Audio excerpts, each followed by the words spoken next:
O tema da nossa aula de hoje é Filosofia da Ciência, o problema da demarcação, que é isso que nós queremos trabalhar. Na última aula nós vimos o problema em torno do conhecimento, como a mente conhece o mundo, e aí vimos a teoria empirista e a teoria racionalista. A empirista, o conhecimento obtido pela experiência, e na teoria racionalista, o conhecimento é obtido aí através da reflexão, através do intelecto, do raciocínio. Nessa aula de hoje, nós vamos lembrar e recordar aí que ciência, diferentemente dos outros campos do saber, possui um método que nós podemos chamar de indução. E essa indução, de forma rigorosa e imparcial, leva a um saber científico. Beleza? Tranquilo até aqui? Filosofia da ciência é o questionamento, já vimos isso. Portanto, é fundamental nós questionarmos aí a viabilidade do método científico. Professor, eu ainda tenho dúvida do que é método científico. Assista ao vídeo que eu postei para vocês aí no material de apoio, chamado Mundo de Bickman. Vai ajudar vocês a entenderem como a ciência funciona. Questionando, portanto, a ciência, que é a primeira coisa da nossa aula, nós vamos questionar a ciência, depois vamos entender aí o problema da demarcação e, por fim, o problema da indução. Beleza? Tranquilo? Nós podemos questionar a ciência fazendo a seguinte reflexão. Se você fechar o olho e, de repente, você tentar imaginar o que você entende por ciência ou o que vem na sua cabeça quando a palavra cientista é mencionada, é bem provável que você vai imaginar um cientista louco ou uma pessoa séria ali com propriedades, explicando um conceito, explicando uma teoria e dando a impressão de que aquela pessoa realmente está com a verdade. E aqui vem o primeiro questionamento. Mas será que a ciência sempre está com a verdade? Será que a ciência sempre está certa? Isso é o que a filosofia da ciência faz, questionar. Só que, diante desses questionamentos, e a filosofia da ciência que surge aí no século XVIII, nós podemos fazer outros 3 questionamentos fundamentais. Primeiro, o que se qualifica como ciência? Tá. Segundo, qual é o propósito da ciência? E terceiro, qual a confiabilidade das teorias científicas? Vocês, enquanto futuros cientistas, devem pensar sobre isso. Lembra, vê a imagem na cabeça de vocês. Espera aí, o que eu entendo como cientista? Às vezes parece que alguém é muito louco, ou parece que alguém que está muito distante de nós, de um nível de sabedoria muito elevada. Mas vocês mesmos, no futuro, se tornarão aí possivelmente cientistas. E você vai ter que se perguntar sobre isso. O que se qualifica como ciência? Qual o propósito da ciência? E qual a confiabilidade das teorias científicas? Podemos confiar 100% na teoria científica?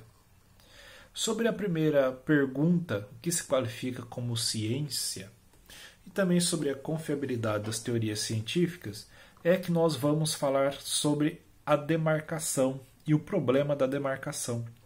Como assim? Que problema é esse? É fácil de entender. Grave isso daqui para Enem, para vestibular, não esqueçam. O problema da demarcação consiste aí em identificar e distinguir as teorias científicas das teorias não científicas. E existe uma dificuldade muito grande em fazer isso.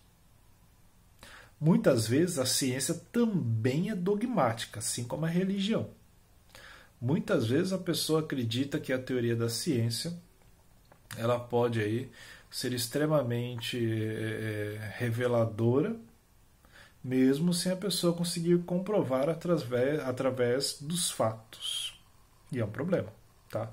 Geralmente eu brinco assim, que a teoria da evolução e a teoria da criação ambas vão apostar em algo.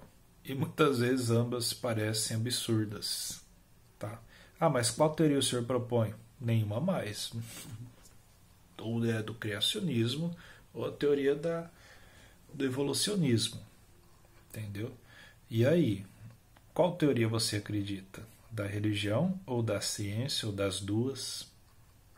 Será que a teoria da evolução também não tem um aspecto que vai pelo dogma? É um questionamento que nós podemos fazer aí constantemente, tá? Então, definir a fronteira entre ciência e filosofia, ciência e religião, também é uma dificuldade muito grande. E Karl Popper que vai chamar essa dificuldade de problema da demarcação. Gravaram? Tranquilo, isso aí está no material de apoio. Leiam, estudem. E o problema da demarcação vai trazer um outro problema, o problema da indução, porque de repente eu posso falar assim, o que vai demarcar a ciência enquanto ciência é o seu método. E o método da ciência mais conhecida é a indução, que consiste no quê? O que é a indução?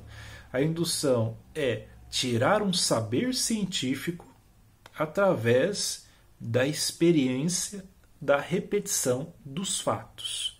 Por exemplo, eu vou colocar a minha pele em contato com o fogo 10 vezes. E as 10 vezes a minha pele vai queimar. Daqui nós vamos tirar um saber científico, que a pele queima em contato com o fogo. Beleza? Simples o exemplo. Diante disso, nós temos um problema sério. Pelo menos é o que apresenta Karl Popper, filósofo da ciência. Qual problema é esse? É justamente o problema da indução.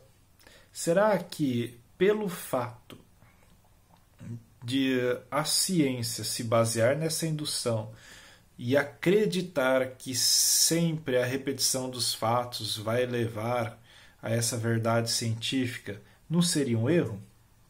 Traduzindo, será que sempre que eu colocar a mão ali em contato, a pele em contato com o fogo, vai queimar?